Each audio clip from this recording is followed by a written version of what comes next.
नमस्कार। मुद्दा गंभीर है, तो आपसे विनती है कि इस वीडियो को आखिर तक ज़रूर देखें। ये वीडियो डॉक्टर डी की सिर्फ 4 बातें नहीं, ये वीडियो से ज़्यादा ज़रूरी है। गंभीर मुद्दा है, तो गंभीरता से इस पर बात होनी बहुत ज़रूरी है। नीट 2026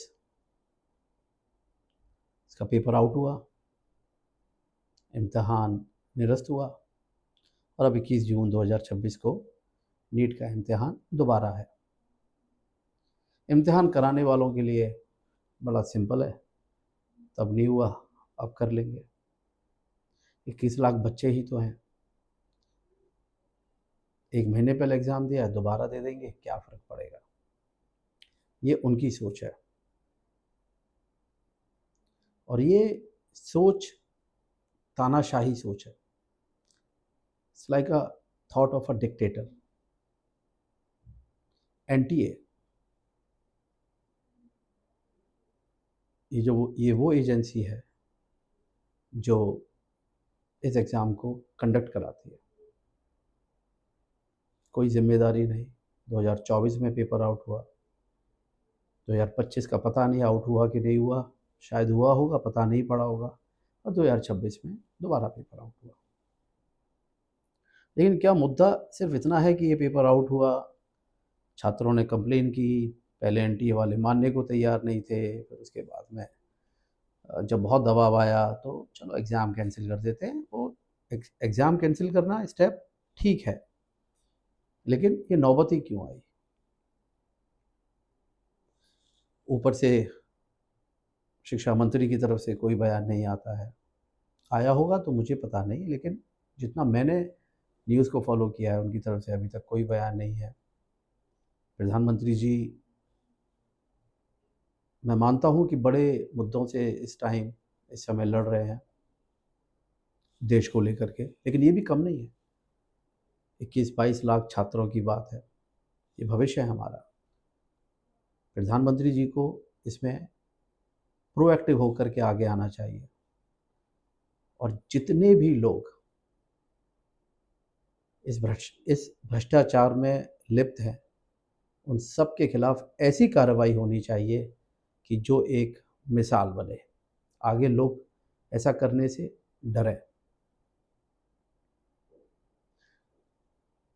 सिचुएशन बहुत ख़राब है। नकली दवाइयाँ, अभी मैंने कुछ दिनों पहले उसका भी वीडियो बनाया था। पेपर आउट करके नाकाबिल लोग डॉक्टर बनेंगे। इस देश का आगे क्या होने वाला है? आज जहाँ जिस देश में दुनिया से लोग अपना इलाज कराने आते हैं, जब ये बातें बाहर होती हैं, उनके ऊपर क्या प्रभाव पड़ेगा? आज भारत में पढ़े हुए, जो भारत में पढ़ लिख के डॉक्टर बनते हैं, उनकी इज़्ज़त पूरी दुनिया में है, पूरी दुनिया में उनको काउंट किया जाता है। लेकिन याद रखिए, गवर्नमेंट कॉलेज से पढ़े हुए डॉक्टर्स पूरी दुनिया में भारत के डॉक्टरों का नाम रोशन कर रहे हैं। ये बात बहुत ज़रूरी है, बहुत समझने की है। पर अभी क्या हो रहा है? पेपर आउट का तो एक मुद्दा है और ये तो अब जांच का विषय है। अब इस पर सीबीआई बैठे, इस पर एनआईए बैठे, आगे क्या सज़ा मिले लोगों को, और जो इसके पीछे के सही मायने में गुनहगार हैं, वो पकड़े भी जाएंगे कि नहीं, ये तो एक अलग ही मुद्दा है। लेकिन इन सब के ऊपर आज सबसे बड़ा विषय क्या है? पेपर आउट करा करके अगर लोग मेडिकल कॉलेज में दाखिला लेते हैं, तो वो आगे जा कर के किस तरह के डॉक्टर बनेंगे, ये अपने आप में एक बहुत बड़ा मुद्दा है।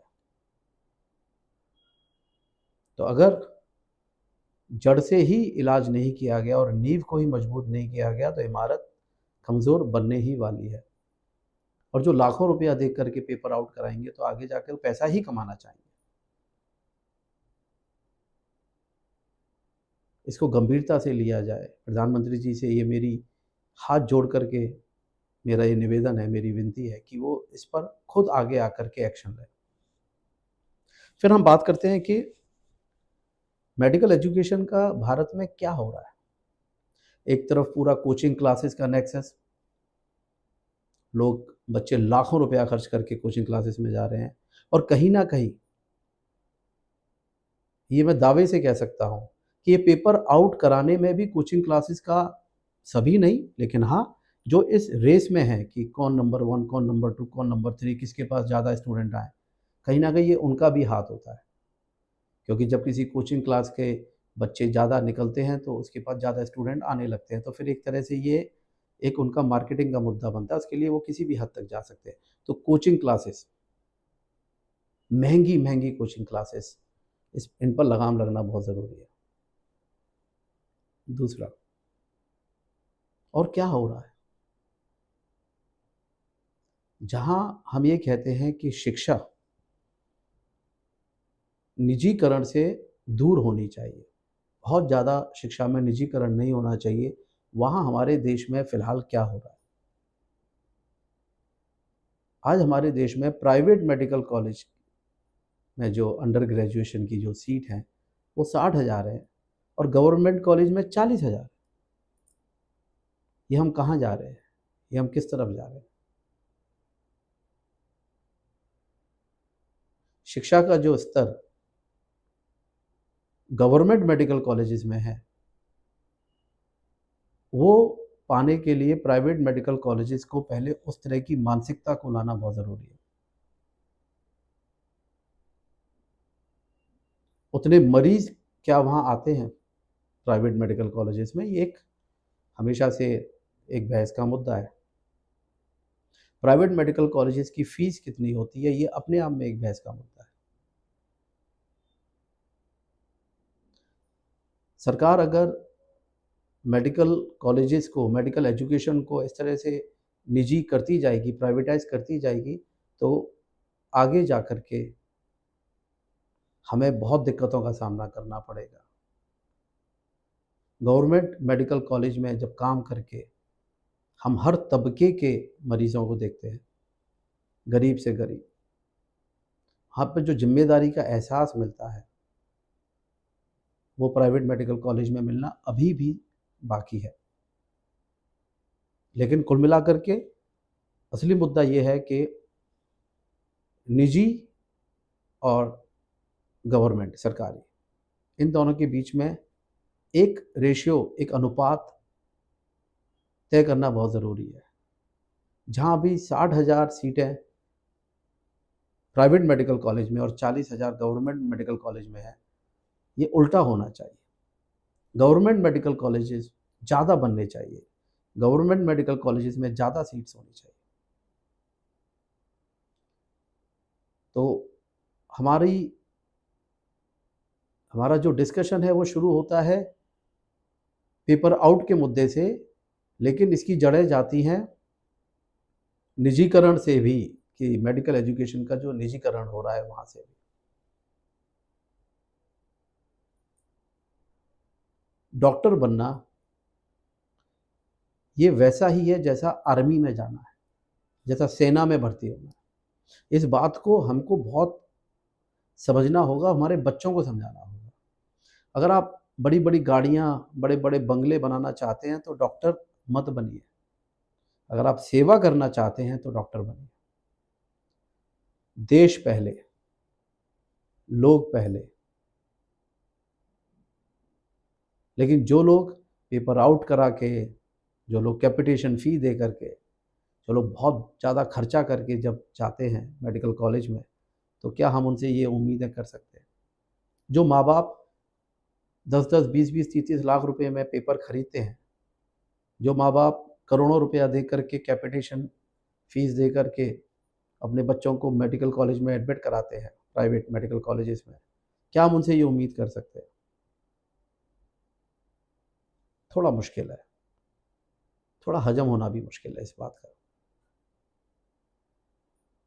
सरकार को आगे आना होगा, हम सबको आगे आना होगा।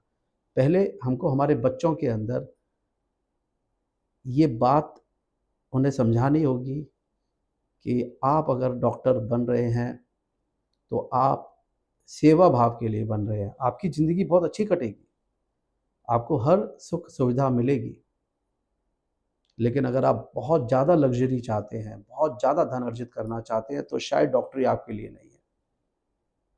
मैं ऐसा कतई नहीं कह रहा हूँ कि डॉक्टर बहुत ज़्यादा धन अर्जित नहीं कर सकते हैं, लेकिन वो डॉक्टरों का पहला मकसद कतई नहीं होना चाहिए, क्योंकि यहीं से शुरू होता है करप्शन, यहीं से शुरू होता है भ्रष्टाचार। और स्वास्थ्य में, स्वास्थ्य की शिक्षा में, स्वास्थ्य की सेवा में भ्रष्टाचार की कोई जगह नहीं है। शुरुआत से शुरू करें, माँ-बाप बच्चों को समझाएँ, सरकार सहूलियतें दें, फैसिलिटी दें, सीट्स बढ़ाएँ, लेकिन गवर्नमेंट मेडिकल कॉलेजेस बनाएँ, ना कि प्राइवेट मेडिकल कॉलेजेस को बढ़ावा दें। मेडिकल एंट्रेंस एग्ज़ाम आईएएस मतलब यूपीएससी एग्ज़ाम के लेवल का होना चाहिए। उतनी ही पारदर्शिता, उतना ही अनुशासित।